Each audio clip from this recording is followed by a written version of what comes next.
Muito obrigado, Fagner, por todas as informações sobre o acidente. Agora, você sabia que o Cerrado brasileiro é o segundo maior bioma da América do Sul, que tem uma área equivalente a mais de 2 milhões de metros quadrados, que isso ocupa cerca de 22% do território brasileiro? Você confere agora com a nossa equipe de reportagem uma matéria especial sobre esse tesouro nacional. Do ponto de vista da diversidade biológica, o Cerrado brasileiro é reconhecido como a savana mais rica do mundo, abrangindo 11.627 espécies de plantas nativas já catalogadas.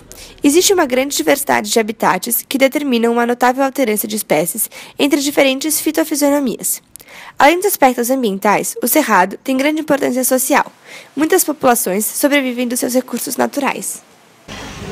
Então, o Cerrado ele é tido como uma savana. E as savanas elas são definidas por ter um componente herbáceo, né, graminoso, e um componente lenhoso. Então você tem vários graus de porcentagem de gramas e de árvores. Então se a gente pega as savanas tradicionais, que são as savanas da África, da Austrália, elas têm sempre esses dois elementos. No caso do Cerrado brasileiro, a gente tem duas fisionomias que não são tipicamente savânicas, que são o campo limpo, que é só gramínea, e o cerradão, que já são árvores de porte grande e já formam um dossel, né? As copas se encontram. Bom, ele é considerado um hotspot, né?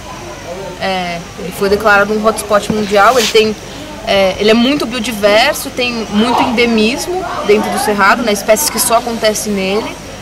E isso faz com que as atenções estejam voltadas para esse bioma, né?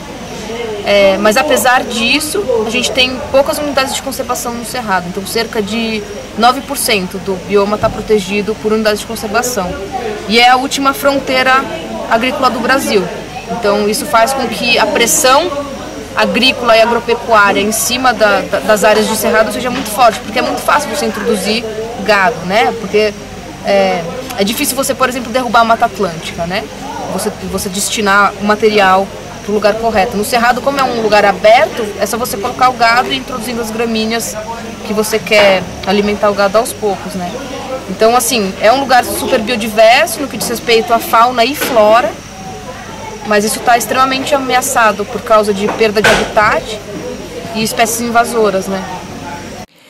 No Cerrado, há plantas medicinais como o buriti, utilizado para tratar reumatismo, a macela, que serve como um calmante natural e é utilizada na confecção de travesseiros para melhorar rinite e acalmar, entre outras plantas, como o barbatimão e o pau-santo.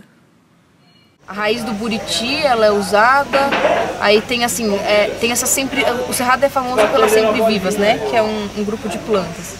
E aí a indústria dos cosméticos atua muito fortemente com as populações tradicionais que manejam essas plantas para tentar entender se tem de fato algum uso ou não, né, medicinal e farmacológico.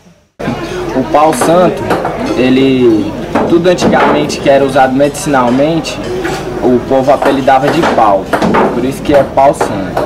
Então o pau-santo, a casca dele, ele é para dor de dente e infecção, e da raiz dele se faz um chá, que é um vermífugo natural.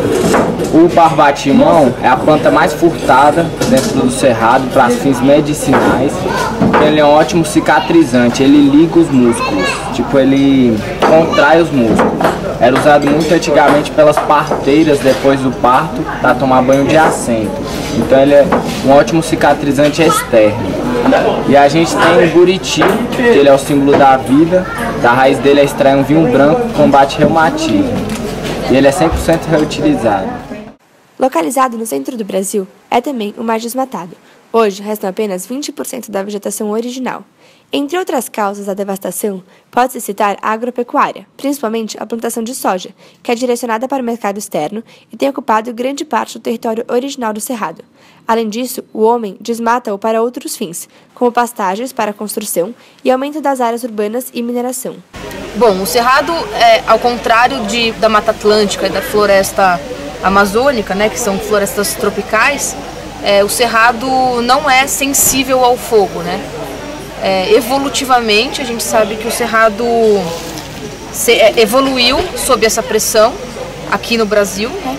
E a gente encontra diversas adaptações nas plantas e nos animais que vivem por ali, né? Então as árvores lenhosas, por exemplo, elas têm uma casca super grossa que faz com que o fogo passe, queime a casca, mas que a planta continue viva. E as herbáceas arbustivas têm uma capacidade de rebrote muito grande. Naturalmente, o fogo no cerrado estava relacionado aos raios, né? Então os incêndios aconteciam entre as épocas úmidas e secas. Então ali por volta de março, maio e no começo da estação chuvosa ali em outubro. Mas aí o que acontecia? Caía um raio e logo depois do raio vem a chuva. Então esses incêndios eram sempre em manchas, porque a chuva apagava o fogo, e de pequena intensidade, né? Porque a vegetação estava relativamente úmida.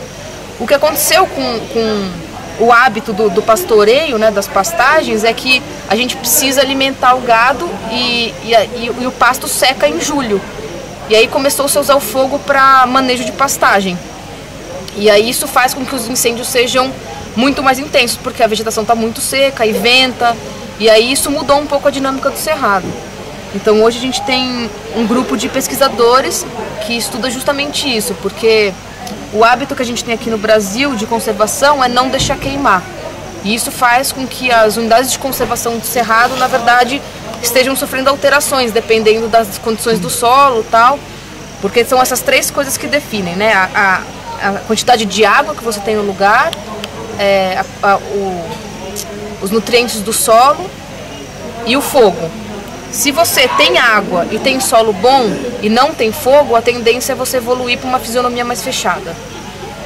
Se você queima com muita frequência, a tendência é você ter fisionomias mais abertas, porque as lenhosas elas são mais sensíveis. As lenhosas são as árvores, né?